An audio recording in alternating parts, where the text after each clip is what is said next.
జై జై సద్గురు స్వాముల వారికి, శ్రీధర శివరామ దీక్షిత స్వాముల వారికి. గురుదేవం మహాదేవం పూర్ణబోధ ప్రబోధకం పూర్ణానంద వంకాయరనార్య పాద సేవితం శ్రీ నిచ్చిలాంబగుల్లా ఆకాశమ్మ సమేత శ్రీ నిచ్చిలానందగుల్లా అప్పారవార్య సద్గురుభ్యో నమో నమః.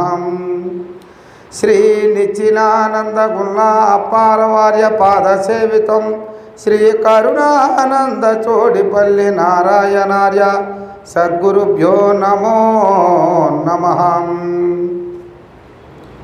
ఈరోజు ఈ వేదిక మీద ఆశీనులైనటువంటి పెద్దలకు, మరి మన అచలానంద, మన అబ్బాస హర్యులు రాజయోగి వారికి, మరి కార్యక్రమానికి సర్వాధ్యక్షులైనటువంటి మరి శ్రీ మిట్టపల్లి కృష్ణమూర్తి రాజయోగి వారి దంపతులకు, అలాగనే వేదిక మీద ఉన్నటువంటి పెద్దలకు, ముఖ్యంగా ఇక్కడికి విచ్చేసినటువంటి శివరామ దీక్షిత సాంప్రదాయ అచలగురు సాంప్రదాయ కుటుంబ సభ్యులు 50 మందికి పేరు పేరున హృదయపూర్వక ద్వాదశ నమస్కారములు తెలియజేసుకుంటూ, ఈరోజు సదానంద పసుపురెడ్డి సీతమ్మ తల్లి గారి యొక్క కార్యక్రమం నాయన ఇక్కడ జరుగుతుంది కాబట్టి మీరు కూడా ఆ యొక్క ఆశ్రమానికి ఒకసారి వస్తే బాగుంటుందని నాయన గారు ఇదివరకు 2 సార్లు కూడా నాకు చెప్పడం జరిగింది. ఇప్పుడు ఎలాగైనా సద్గురుదేవుని కరుణా కటాక్షం వలన మీ అందరి యొక్క దర్శన భాగ్యం కలగడం కోసం ఆ పెద్దల యొక్క ఆశీర్వాదం, ఎందుకంటే మిట్టపల్లి మరి నాయన గారు సత్యనారాయణ రాజయోగి స్వామి వారి ఆ పెద్దల యొక్క ఆశీర్వాదము, అలాగే మన బురహానుద్దీని సద్గురు ప్రభువుల వారు దయానంద స్వామి వారి యొక్క కార్యక్రమానికి మరి 2 సార్లు మేము ఖమ్మం కూడా వెళ్ళడం జరిగింది నాయన గారి యొక్క పిలుపు మేరకు. కాబట్టి ఎందుకంటే మనందరము కూడా శివరామ దీక్షిత యొక్క సాంప్రదాయంలో ఉన్నామంటే చాలా అదృష్టవంతులు మనం ప్రతి ఒక్కరము కూడా. ఈ శివరామ దీక్షిత సాంప్రదాయంలో మన పెద్దలు కానీ మనం కానీ ఎందుకు శివరామ దీక్షిత సాంప్రదాయంలో ఉండాలి? ఇతరత్రైనటువంటి రామానుజాచార్యులు వారు కానీ, మధ్వాచార్యులు కానీ, అలాగే శంకరాచార్యులు కానీ అనేకమైనటువంటి అద్వైతాన్ని స్థాపించినటువంటి మహనీయులు అందరూ వారి యొక్క పీఠాలనే, వారి యొక్క ప్రబోధనలే మన కోసము వారు కూడా ఎన్నో సిద్ధాంతాలను వారు తయారు చేశారు. కానీ ఈ యొక్క శివరామ దీక్షిత సాంప్రదాయంలో, ఈ బృహద్వాసిష్ట సిద్ధాంతంలో మన గురువులు తెలుసుకున్నటువంటి విషయం ఏంటంటే పునరపి జననం పునరపి మరణం. ఏదైతే జనన మరణం అన్నటువంటి భ్రాంతి ఉందో ఆ భ్రాంతి ఏ సిద్ధాంతం ద్వారా, ఏ మతం ద్వారా, ఏ భాష ద్వారా, ఏ ప్రబోధ ద్వారా తొలగేది కాదు. కాబట్టి ఒక శివరామ దీక్షిత సాంప్రదాయాన్ని అనుసరించినటువంటి అచల గురువు అశరీర సద్గురు స్వరూపుల యొక్క కరుణా కటాక్షం చేతే ఈ జనన మరణ ప్రవాహం అన్నటువంటి భ్రాంతి తొలుగుతుంది అన్నటువంటి విషయము ఈ యొక్క సిద్ధాంతంలోనే, మన అచల గురు సాంప్రదాయంలోనే తెలపగలరు. కాబట్టి అందుకు మనము గురువుని సేవించవలసి వచ్చింది. అందుకు నాయన గారు అన్నారు, ఇందాకేమన్నారు? అయ్యా మద్దులనైనను దొలుతురు, బద్దుల బద్ధాత్వం అడుగు పాలు చేతురు మీ వద్దకు వచ్చిన కానీ ఏమి వారి వద్దకు వచ్చాము కనుకొని పరిశుద్ధపు బోధోక్తమైన సూక్తులు గుప్పి అందుకు తగిన యుక్తులు చెప్పి, అంటే ఈ విధంగా మీరు చెప్తారని చెప్పి, ఈ రకమైనటువంటి ప్రబోధం మీ దగ్గర ఉన్నదని చెప్పి, ఇట్టి ప్రబోధన వింటే నాకున్నటువంటి సర్వ సంశయాలు కూడా నశించిపోతాయి అని చెప్పి పెద్దల ద్వారా విని వచ్చాను నాయన మీ దగ్గరికి అని చెప్పి నాయన గారు మనకు తెలియజేశారు. ఎందుకు చెప్పారు కృష్ణప్రభుల వారు అంటే, నాయన పెద్దలసే మీ ప్రసిద్ధిని వినువసి దిద్దుడి నేనటి బుద్ధిహీనుడి నన్ను అంటే నేను ఆధ్యాత్మికమైనటువంటి భావాన్ని తెలుసుకున్నా, నాకు ఈ చిక్కుముడు విడవలేదు కాబట్టి గురువు ఒక్కడే విడిపించగలడు. కాబట్టి అందుకు ఈ హృదయ గ్రంథి విడుటకై సదయత ఈ బోధ దల్ప జనదాగురుడై వదలక చిత్తములో గురు పదయుగమున దల్పవలదు భక్తుడైనప్పుడు భ్రాంతి రహిత శక్తుడైనప్పుడు అంటాడు.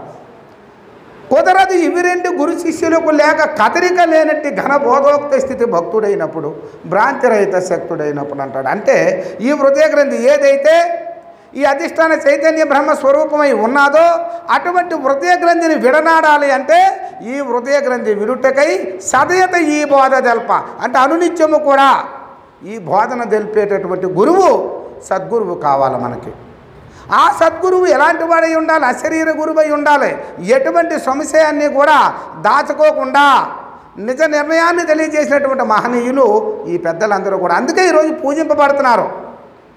అందుకు హృదయ గ్రంథి విడుటకై సదయత ఈ బోధ తెల్ప జనదాగురుడై వదలక చిత్తములో గురు పదయుగమున తెల్పవలదు.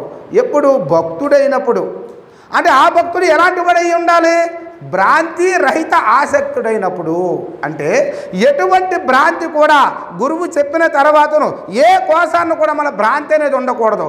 అంత దృఢ నిశ్చయంతో మనము గురువు పాదాల దగ్గరికి వెళ్ళిన తర్వాత గురువు చెప్పినటువంటి విషయాన్ని అంత దృఢ నిశ్చయంగా మనము దాన్ని వశపరుచుకోవాలి, అంత దృఢత్వం కుదుర్చుకోవాలి.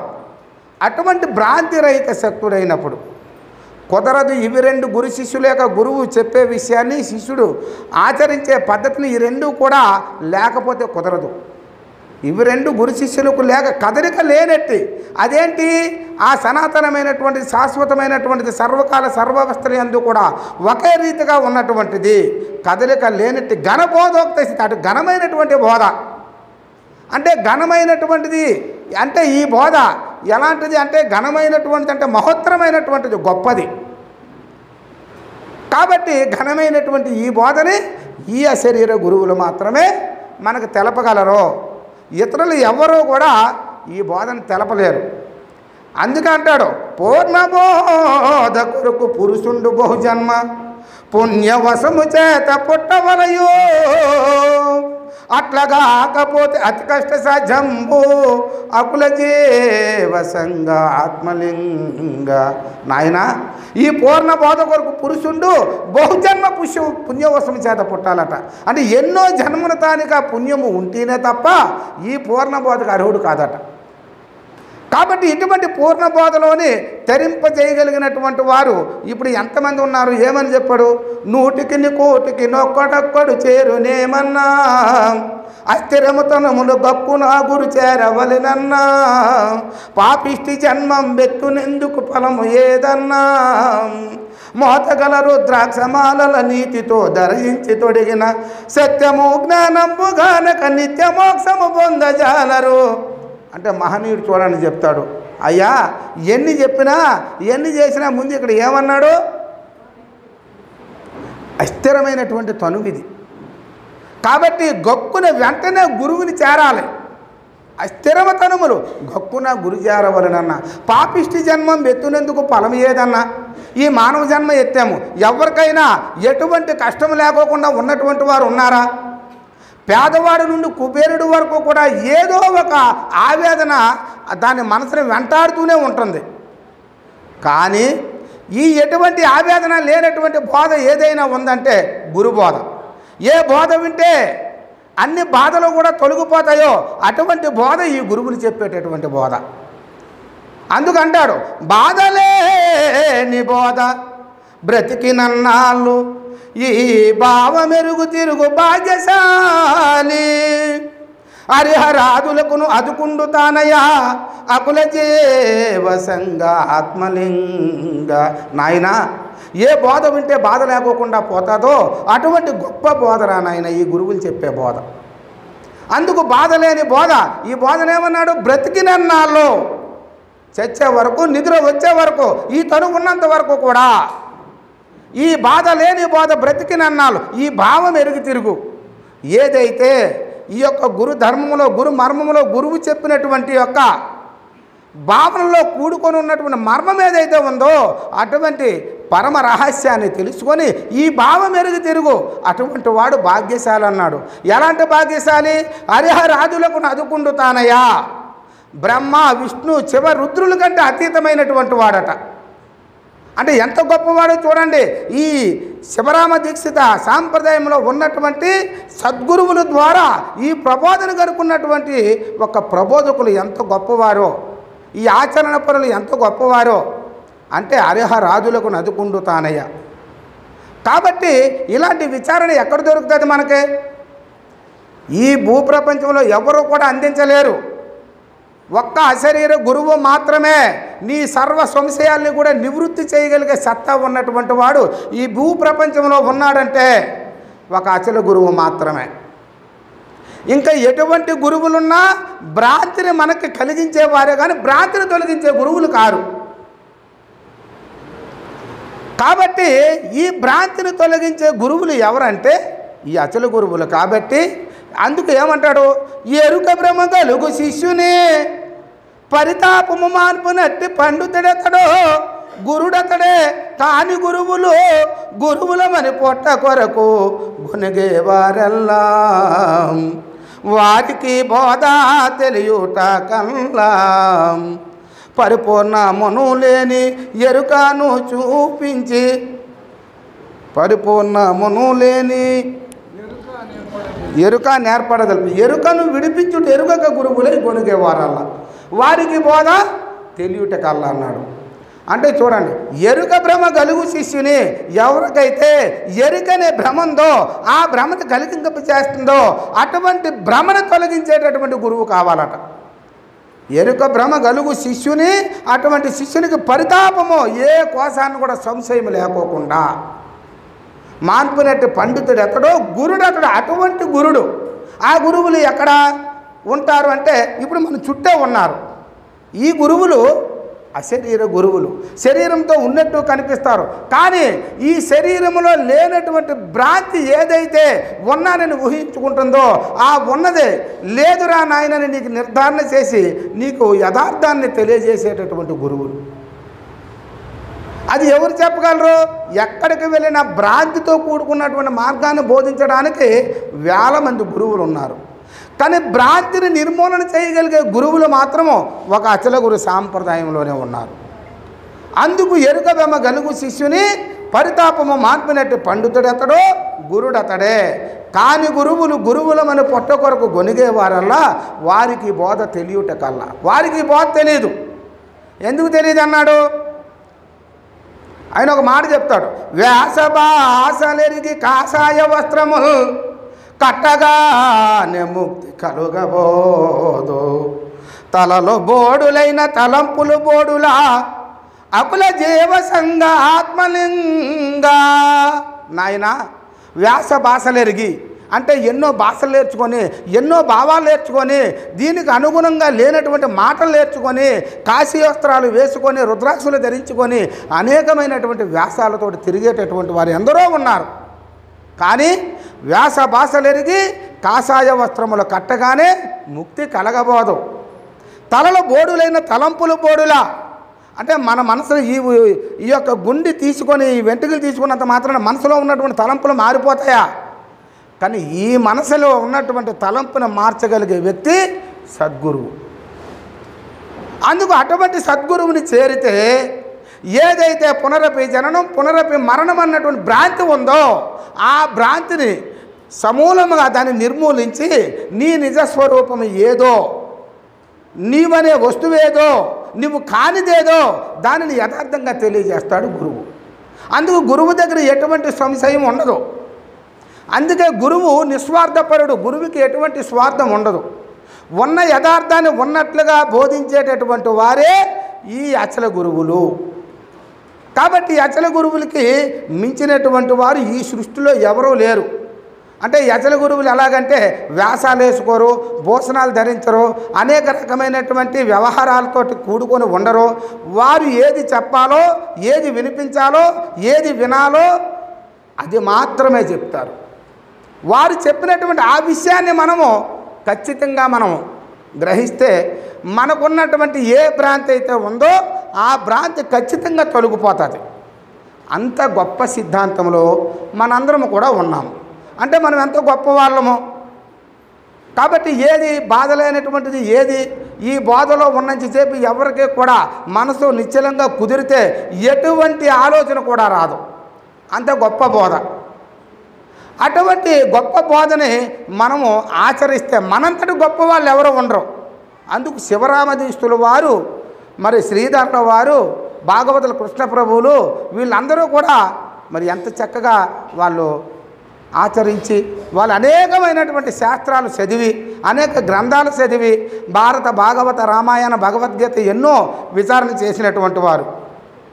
వేదాలు, శాస్త్రాలు, ఉపనిషత్తులు అనేకమైనటువంటి యొక్క శాస్త్ర పరిజ్ఞానాన్ని చూసినటువంటి వారు. అవన్నీ కూడా చూసిన తర్వాతే ఇది భ్రాంతి లేని మార్గము, ఎటువంటి భ్రాంతి కూడా శిష్యుడికి ఉండకూడదు. కాబట్టి అటువంటి భ్రాంతి నిర్మూలన చేసే ఏకైక మార్గం ఇది సర్వ మానవులకు కూడా తెలియబడాలన్నటువంటి సిద్ధాంతాన్ని ఏర్పాటు చేశాడు శివరామదీస్తుల వారు. కాబట్టి ఆ రోజు వారు చెప్పారు కాబట్టే ఈరోజు మనందరము కూడా ఇంత దృఢంగా ఇందులో మనం ప్రయాణం చేయగలుగుతున్నాము.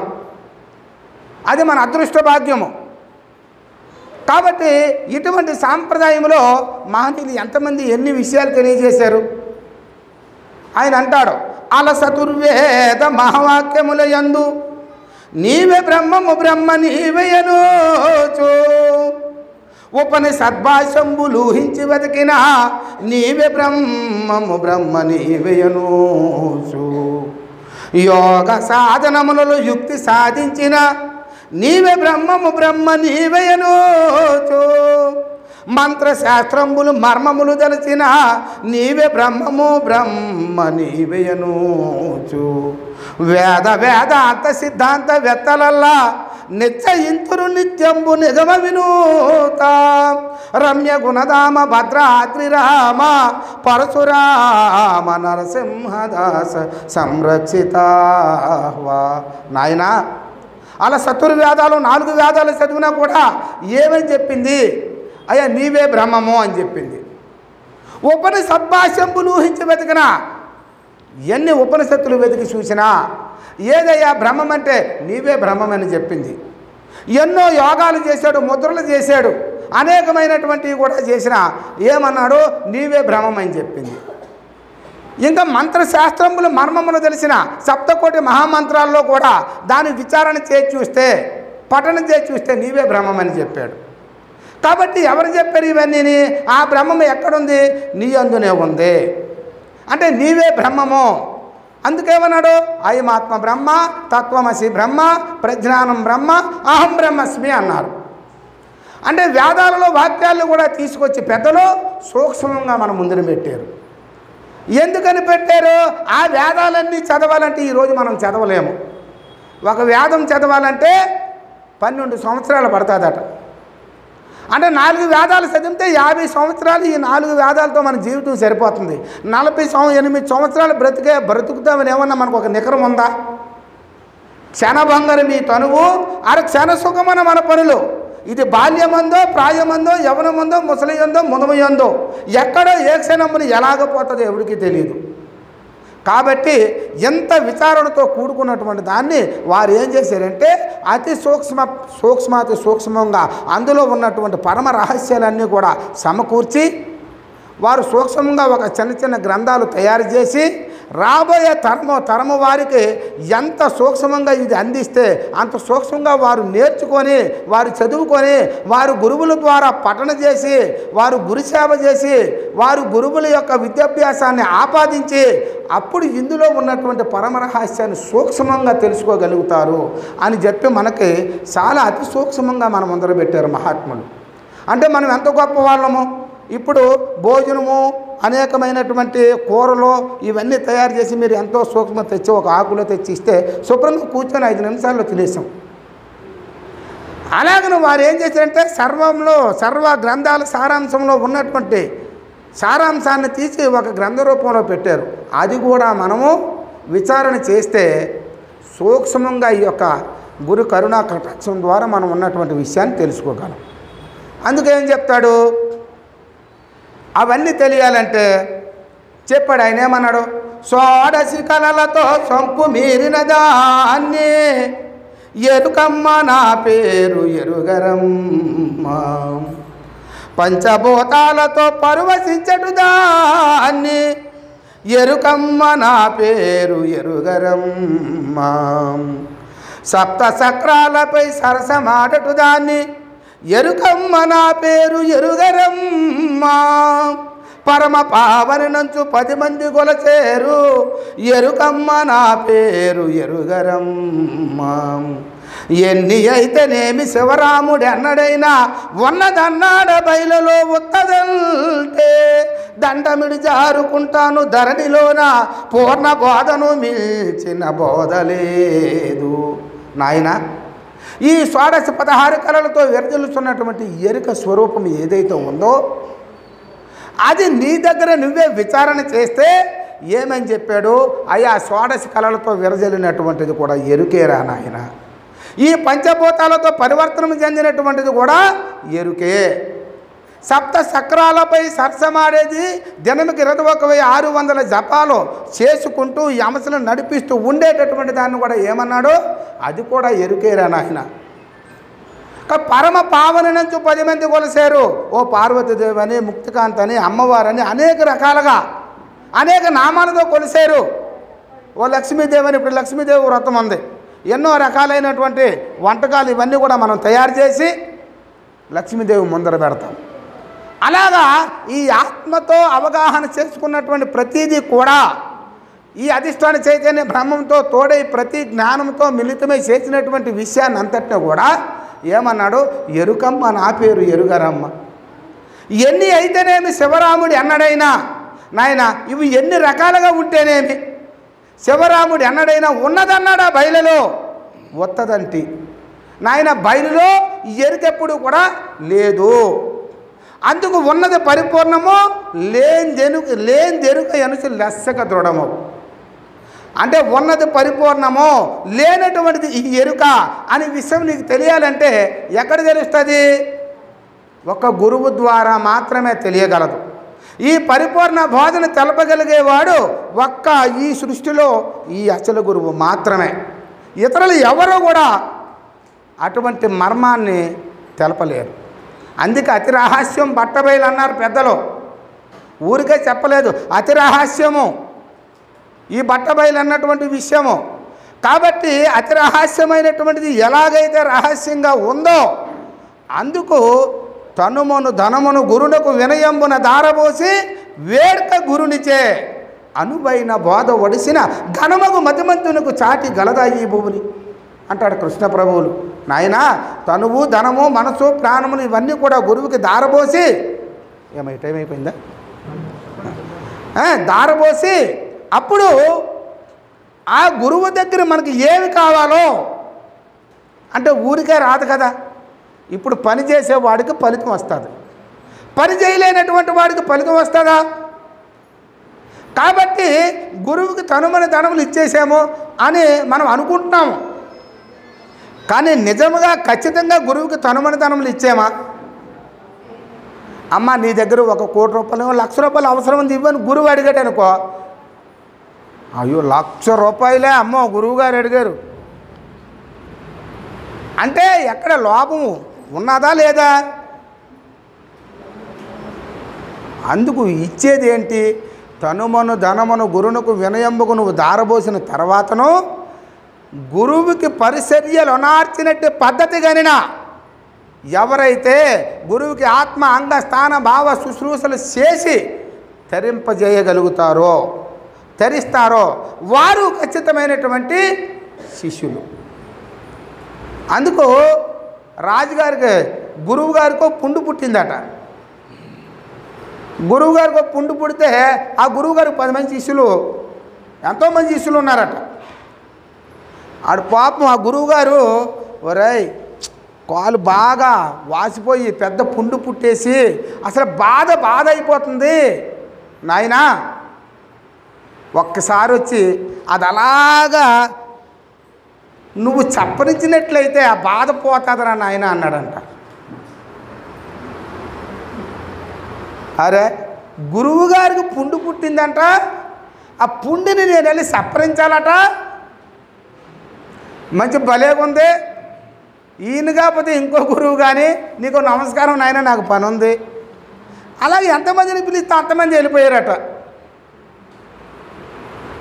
అప్పుడు నిజముగానే గురువు గారికి సేవ చేసుకుంటే భాగ్యం ఇదే నాకు, ఇంతకంటే అదృష్టమా అనుకొని ఒక శిష్యుడు వెళ్ళాడట. వెళ్ళి ఆ గురువుగారు మరి అక్కడ మరి పుండు పుట్టింది అన్నారు కదా నాయనా, ఒకసారి మరి చూపిస్తే దాని అలా మళ్ళీగా నేను చప్పరిస్తాను అని. ఆ చప్పరిస్తుంటే తీయగా తగులుతుందట. అరే గురువుగారు పుండు అన్నాడు, ఇదేంటి ఎంత తీపిగా తగులుతుంది అని మరి కొంచెం ఇంకా ఎక్కువ చప్పరిస్తున్నాడట. ఇంకా తీపుకుంటుందట. అంటే ఏంటి మొత్తం తినేసాడు ఆయన, మొత్తం చప్పరించేసాడు. కాకపోతే ఏంటి శిశువుల్లో, అందుకే భక్తులు పరమ భక్తులు అని చెప్పారు కదా, అందుకు వాళ్ళని పరిశోధన చేద్దామని చెప్పి ఆయన బెల్లం వేసి కట్టాడంట అక్కడ. అంటే నిజంగానే గురు సేవకుడైనటువంటి వాడు ఎంత గొప్పవాడో ఒక్కసారి పరీక్షిద్దాము అని. అప్పుడు ఈడు చెప్తుంటే, ఒరేయ్ ఆ గురువుగారు అలాగన్నారు కానీ అక్కడ ఏమీ లేదనైనా బెల్లం వేసి కట్టాడు, చాలా తీపుకుంది, నేను వెళ్ళి సప్పరించానంటే, ఓ మేమేదో అనుకొని వెళ్ళిపోయి మేము సప్పరించాం కదా అంటున్నారట. అందుకు గురు సేవ యందు ఎవరైతే నియమ నిష్టలు లేని ఆత్మారాములను ధ్యానించవలనన్న, ఎక్కడో ఉన్నాడని కాదు, ఏ గుళ్ళో ఉన్నాడో ఏ బల్లో ఉన్నాడో ఇంకొక దగ్గర ఉన్నాడనే కాదు, నా నిజ గురువు చెప్పినటువంటి దగ్గరే దైవం ఉంది, నా గురువు దగ్గరే దైవం ఉంది, ఆ దైవం నా యందునే ఉంది, అది ఎలాగ ఉందో తెలియజేసేటటువంటి వాడు నా గురువు తప్ప వేరొకరు లేరు అని ఆశాంతంగా సంపూర్ణంగా పరిపూర్ణంగా మనిషికి ఆ భక్తుడికి ఆ యొక్క దృఢత్వం కలిగి ఉండాలి. అలాంటి వాడికి ఎచ్చలబోధ అంటుతా తప్ప లేకపోతే అంటదో. అందుకు చెప్పాడు, ఏమన్నాడు, 100కి 1,00,00,000 నొక్కడొక్కడు చేరినేమన్నా అస్థిరమ తనుములు గక్కున గురి చేరవలనన్నా. నాయన 100కొక్కడో 1,00,00,000 ఉంటాడో అంత దృఢమైనటువంటి వ్యక్తి, అంత దృఢమైనటువంటి భావనాపరుడు. కాబట్టి అస్థిరమైనటువంటి తనువిది, క్షణం ఎక్కడ ఉంటుంది, ఇంకో క్షణం ఎక్కడ ఉంటుందో కూడా తెలియదు. కాబట్టి ఈ క్షణమే గురువుని చేరి గురువు యొక్క ధర్మ మర్మాలని తెలుసుకొని తరించి మరుజన్మ లేనటువంటి మార్గము తెలుసుకోవడానికి ఎవరైతే ఆ క్షణంలో ప్రయత్నించేస్తారో అంతకంటే అదృష్టవంతులు ఇంక ఈ సృష్టిలో ఉండరు. అంత గొప్ప పరిపూర్ణమైనటువంటి బోధ. అందుకు గురువులు అనుకుంటారు, అయ్యో గురువుగారు రోజు మనతోటే తింటారు, మనతోటే ఉంటారు, మనతోటే కూర్చుంటారు, మనతోటే మాట్లాడతారు, మనం ఏమన్నా పట్టించుకోరు అని అనుకుంటారు. కానీ అర్థమేంటి అంటే గురువు మనతో ఉంటే, మనతో మాట్లాడితే, మనతో తింటే గురువు మనము సమానమేనా? వారి లక్ష్యం వేరేగా ఉంటుంది, వారి విధానం వేరేగా ఉంటుంది. అందుకు అటువంటి పెద్దల కోసము మనకి పరశురామ నరసింహదాస్ ఒక పద్యం చెప్తాడు. ఏమంటాడు, జలజ పత్రమనందు చలిలమంటని ఎట్లు అద్దమందున రూపమంటనట్లు బురదిగా కుమ్మరి పురిగి కంటని ఎట్లు నాజంబు జవ్వయందంటనట్లు భూమి చింతపండుపై బొబ్బరంటని ఎట్లు బలు చెల్లలో వెన్న కలయనట్లు చిత్రబానుండను చీకటంటని ఎట్లు ఆకాశమును వాజు వంటనట్లు పరమవేత్తలు మాయా ప్రపంచమందు అఖిల వ్యవహారముల చేసి అంతరదీప. అంటే ఆ మహాత్ముడు ఎంత గ్రహించకపోతే ఏమన్నాడో, జలజ పత్రమనందు చలిలమంటని ఎట్లు అంటే ఆ నీటిలోనూ ఉన్నటువంటి తామరాకు నీరుని అంటుకోకుండా ఉంటాడు. గురువు మనందరితోటి ఉంటాడు, మనందరిలోనే ఉంటాడు, మనందరిలోనే తింటాడు, కానీ మనకు ప్రత్యేకంగా ఉంటాడు. అది గురువు స్థానము. జలజ పత్రమనందు చలిలమంటని ఎట్లు అద్దమందును రూపం అంటున్నట్లు అద్దం అందరము కూడా అద్దం దగ్గరికి వెళ్ళి చూస్తాం. ఒక్క రూపమైన అద్దంలో అంటుకుంటుందా? కాబట్టి గురువు అందరినీ చూస్తాడు, అందరినీ పరిశోధిస్తాడు. మనం కూడా పరిశోధిస్తాం. కానీ అద్దాన్ని రూపం ఎలాగంటదో అలాగ దేన్ని అంటున్నటువంటి వాడు గురువు. అందుకు అద్దమందు రూపం అంటున్నట్లు భూమి చింతపండుపై బొబ్బరంటని ఎట్లు ఆ చింతపండులో ఉన్నటువంటి ఆ లోపల గింజ ఎలాగైతే చింతపండులో ఉండి కూడా చింతపండుని అంటుకోకుండా ఉంటుందో అలాగే మనందరిలో ఉంటూ మన ఎవరిని కూడా అంటుకోకుండా అతీతమైనటువంటి భావనతో ఉన్నటువంటి వాడు గురువు. ఊరికే చెప్పలేదు ఆయన ఈ మాటలన్నీ కూడా. ఎంతో చాతుర్యంతో, ఎంతో దృఢత్వంతో, ఎంతో అమోఘమైనటువంటి యొక్క పరిపూర్ణ భావన పద్ధతిని విశ్లేషణ చేసి విచారణ చేసి అవగాహనతో చెప్పినటువంటి విషయాలు ఇవన్నీ కూడా. భూమి చింతపండుపై బొబ్బరంటని బలు చెల్లలో వెన్న కలియనట్లు అంటే పాలను కాసే విధమును, పాలనలో తోడు చుక్క వేసిన విధమును. అప్పుడు ఏమవుతుంది? పాల లోపల 5 ఫలములు ఇచ్చిన తర్వాత దాంట్లోనే ఏమవుతుంది? బలు చెల్లలో వెన్న కలియనట్లు. వెన్న ఎక్కడి నుండి వస్తుంది? పాలు, పెరుగు, నెయ్యి ఇవన్నీ తీసిన తర్వాత కదా అందులో కదా వెన్న వస్తుంది. ఆ తీసినటువంటి వెన్న మళ్ళా పాల్లో తీసుకెళ్ళి కలిపితే కలుస్తుందా? మజ్జిగలో తీసుకెళ్ళి కలిపితే కలుస్తుందా? కానీ ప్రత్యేకమైనటువంటి అది దాని స్వభావం బయటకు వచ్చేసింది. ఇంకా అది ఎందులోని కలదో. అలాగ తరచి గురువు విచారణతోటి దేనిని అంటుకోకుండా తన ప్రత్యేకమైనటువంటి స్వస్వరూపానికి అతీతంగా ఉన్నాడు గురువు. కాబట్టి అటువంటి గురువు మళ్ళీ అందులోకి వెళ్ళి మన నలుగురితో కలుపుతానంటే కలుస్తాడా? నలుగురు మాటలు ఆ క్షణానికి వింటాడు, తర్వాత వెంట వదిలేసి వెళ్ళిపోతాడు. అందుకు బలు చెల్లలో వెన్న కలియనట్లు చిత్రభానుండను చీకటంటని ఎట్లు. ఒకవేళ సూర్యుడు వస్తే చీకటి ఉంటుందా? కాబట్టి ఈ జ్ఞానం వచ్చిన తర్వాత ఏ భక్తుడికైనా కూడా అజ్ఞానం అనేది ఉండనే ఉండదు. ఉన్నది అనుకోవడం భ్రాంతి. ఆ భ్రాంతిని ముందు విడిచిపెట్టాలి మనం. ఇంకా అజ్ఞానంలో ఉన్నానే, ఇంకా అజ్ఞానంతో తిరుగుతున్నాను అనే భావన ఎప్పుడైతే నువ్వు విడిచిపెడతావో అప్పుడే నువ్వు జ్ఞానివి. ఇంకా అగ్ని దగ్గర సెదలు వస్తాయా? రావు. అలాగే సూర్యుడు రాగాలి చీకటి ఉంటుందా? ఉండదు. దరిద్రుడి దగ్గరికి లక్ష్మీదేవి వస్తుందా? లక్ష్మి వస్తే దరిద్రం ఉంటుందా? కాబట్టి జ్ఞానం వస్తే అజ్ఞానం అనేది ఉండదు. ఆ విధంగా ఏం చెప్పాడు? బలు చెల్లలో వెన్న కలియనట్లు చిత్రభానుండను చీకటంటని ఎట్లు ఆకాశమున వాయువు అంటనట్లు. అలాగే పరమవేత్తలు ఎవరు? ఈ పరమవేత్తలు ఇక్కడ కూర్చున్నటువంటి గురుస్వరూపులు ఎవరైతే ఉన్నారో వారే పరమవేత్తలు. ఈ పరమవేత్తలు మాయా ప్రపంచమందు అఖిల వ్యవహారములు చేసి అంటే వారన్నిటిలోని ఉన్నట్టే అన్నీ చేసినట్టే ఉంటారు కానీ దేనిని అంటారట. అందుకు చెప్పాడు మహాత్ముడు, పరమవేత్తలు మాయా ప్రపంచమందు అఖిల వ్యవహారములు చేసిన అంటారు. అది రమ్య గుణరామ భద్రాద్రి రామ పరశురామ నరసింహదాస్ అని చెప్పి మహాత్ముడు తెలియజేస్తాడు. అందుకు ఎప్పుడు గురువుతో నేను ఎప్పుడు సమానమని ఏ క్షణము కూడా పోల్చుకోకూడదు. ఎప్పుడూ కూడా గురు స్వరూపము ఈ సృష్టికి అతీతమైనటువంటిది, సృష్టికి సనాతనమైనటువంటిది. ఈ సృష్టికి పూర్వము, సృష్టి లేనప్పుడు, ఈ సృష్టి ఉన్నప్పుడు, ఈ సృష్టి లేనప్పుడు కూడా ఏ దైవమైతే ఉందో అటువంటి సనాతనమైనటువంటి దైవాన్ని తెలియజేసేటటువంటి వాడే అచల గురువు. ఆయనే అశరీర గురువు. అందుకు వారి మాటను తూచా తప్పకుండా ఎవరైతే మనం త్రికరణ శుద్ధిగా ఆచరిస్తామో అటువంటి వారికి మళ్ళా భ్రాంతి అనే మాటే పుట్టదు. ఎలాగనో కొమ్మర పురుగి బురదలోకి వెళ్ళి పేళ్ళలోకి వెళ్ళి శుభ్రంగా ఆ బురదలో నుండి దొర్లేసి అది బయటకు వచ్చేటప్పుడు నిగ మరుస్తూ వస్తుందట. అలాగా ఒక గురువు దగ్గరికి వెళ్ళినటువంటి వ్యక్తి విధానం ఎలాగ ఉండాలంటే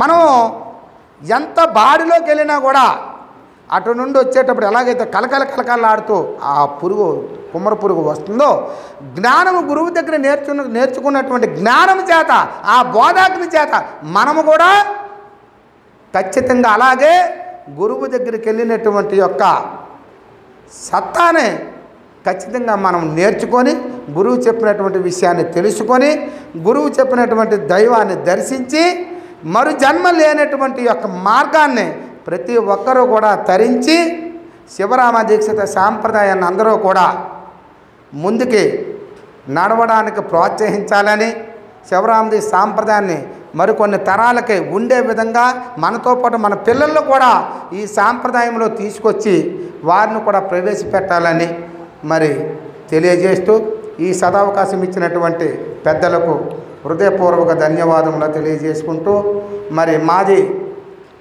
తుని దగ్గర అనకాపల్లి జిల్లా రేవు పోలవరము.